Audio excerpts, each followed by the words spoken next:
Welcome to Deliberate Development. In this video, we're going to go over what a forward pass and a backward pass is in terms of project management. And we're going to get into what slack is and how to determine the critical path. So most of the time, you're going to see a problem like this on your CAPM or your PMP exam, where they give you a chart similar to this, where you have all these different columns, and the question is going to be something along the lines of, what is the critical path for this particular project? So we'll get into how to do all that, because this is probably one of the most intimidating things up front, and it looks super complicated, and it's quite simple once you learn the process, as long as you follow the steps. So let's get into what those steps are. But before we do that, I want to talk about what this chart is telling us. So you have the four columns: ID, activity, duration, and predecessor. The ID is just the label, the numerical label for the activities. In this case, it's 1 through 6. Our activities are A through F. If this was for a project like building a home, A might be, lay the foundation. B would be build, framing, add roof, etc. But in this case here, we're just going to go A through F to keep it simple. The duration in this case is in days. Most of the time it's in days. Sometimes it could be in hours or, some other type of unit of measurement of time, but most of the time it's days. And then the last column we care about is the predecessor.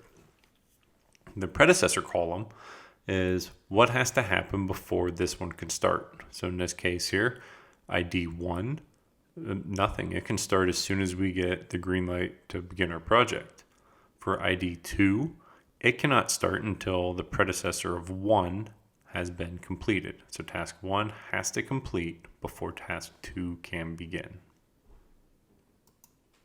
So spoiler alert, this is what it's going to look like when we are all done. This is our finished project network diagram after the forward pass and the backward pass, and we had determined float or slack. Now let's get into how we're going to build that project network diagram. So again, you just saw our project network diagram on the previous.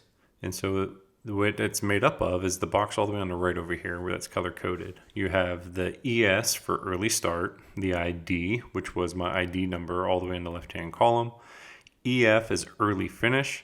So ES, early start and early finish are the earliest this task can start and the earliest it could finish. Below that you have slack. Those are the blue boxes, sometimes referred to as float. You normally only have one or the other, you don't normally have two boxes. I just put 2 for when we calculate it later. It's easier to understand if we do it this way. And then we have LS and LF. That's my late start and my late finish. That is the latest this task can start and the latest it can finish. And then you have duration. We're just going to take that right from the duration column. This is going to be how long this particular task takes in order to finish. So building our project network diagram, first things first, let's go ahead and take task 1. The only thing we really care about right now is the ID, the duration, and we need to pay attention to the predecessor. So in this case here, task 1 takes 10 days. And then once it finishes, we can start task 2. Task 2 takes 5 days. Now, if you look at task 3 and 4 have the predecessor of 2. So the way we're going to draw that out is like this. We'll branch off. Task 2 has to finish before task 3 can begin. Duration of 10 days. And then we're going to throw in task 4, which is going to finish, it's going to start after task 2 is finished. And that's going to take me 5 days. The next thing, task 5 has a predecessor of 4. That's going to take 7 days. And then if you look at task 6, our last task on here, 3 and 5 have to finish before it can begin. So just looking at this, we can tell before task 2 can start, task 1 has to finish. Before tasks 3 or 4 can start, task 2 has to finish. Task 4 leads to task 5. And then task 6 cannot begin until tasks 3 and 5 are finished. When we look at these, we're not looking at any potential scenarios and all those different things. It's very straightforward. So to do our forward pass, So this is what's referred to as a forward pass. We're going to figure out our early starts and our early finishes.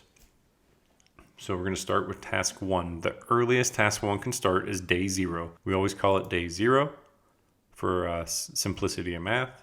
It's going to take 10 days because that's my duration, which means the earliest this could finish would be day 10. Task 2, the earliest it can start is going to be day 10.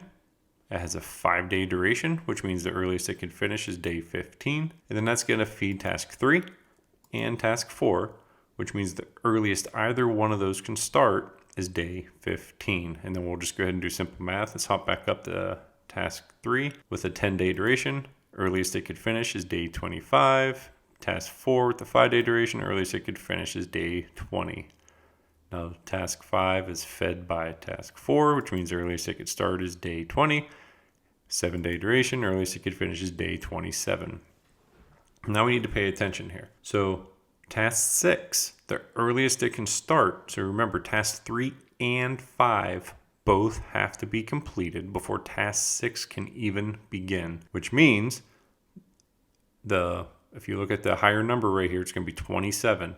The earliest I could start task 6 is going to be on day 27 because task 5 is going to take that long. So that's going to be my early start. With the 5-day duration means my early finish will be day 32. So this particular project, what we know right now, is going to take 32 days to complete, and we kind of have our initial structure. Now we're going to figure out our backwards pass. So this here, we're going to do the opposite of what we just did to get here. So we're going to start with our late finish all the way on task 6 and work our way back to task 1.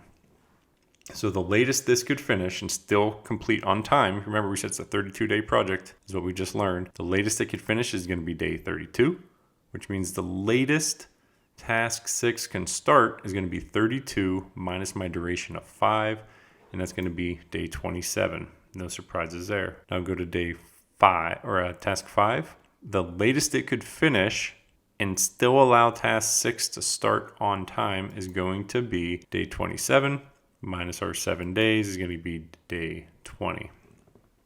All right, so now here's where we're going to get a little bit tricky. We're going to hop up to task 3 here. So task 3, the latest it can finish and task 6 still start on time is going to be day 27.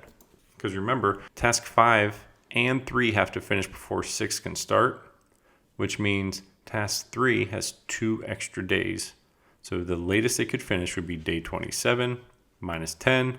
The latest it can start is day 17. Going down to task 4, the latest it could finish is day 20 minus the 5 is going to be day 15. And then pretty straightforward here, the latest task 2 can finish and allow the project to still be on track is going to be day 15, because task 4 has to start by day 15. Even though task 3 says it has 2 extra days, task 4 has to start by day 15.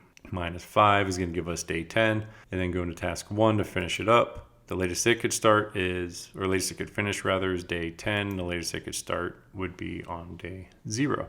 And that is our backwards pass. Now we're going to go through and determine what our slack or float is. So the formula for slack is really either one of these. So it's the late start minus the early start, or the late finish minus the early finish. Either one is going to give you the exact same thing.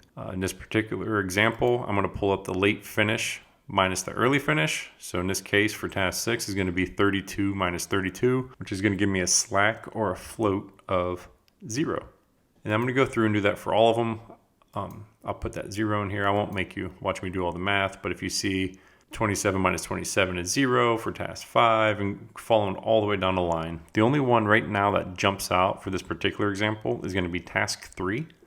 If you look, the late finish minus the early finish is going to give me 2 days of slack. What this means is I have 2 extra days to complete task 3. So I can either start task 3 on day 17 and still finish in time, or I could start it on day 15. And if I have to move somebody down to task 4 to help them out to get them caught up so they finish on time, I can afford to lose somebody for 2 days. to do that. So that's kind of how we determine slack or float and how we utilize it. If it's 0 days, that means that task has to start and stop on those days, and we don't have any wiggle room. All right, next thing we're gonna do, or last thing rather, is gonna be determine our critical path. So this is pretty simple because all we're gonna do is go through and look at our zeros. What the critical path means is all of these tasks on the critical path have to start and have to finish on the prescribed days in order for our project to finish on time. So in this case, it's gonna be task 1, 2, 4, 5, and 6. And so the best way to tell that just by looking at this is our critical path always has 0 days of float or 0 days of slack. So that's how we can go through and determine it. All right, thank you so much for watching this video. If you have any questions, anything else you want to see related to project management, please let me know in the comments below. Other than that, thank you again and have a great day.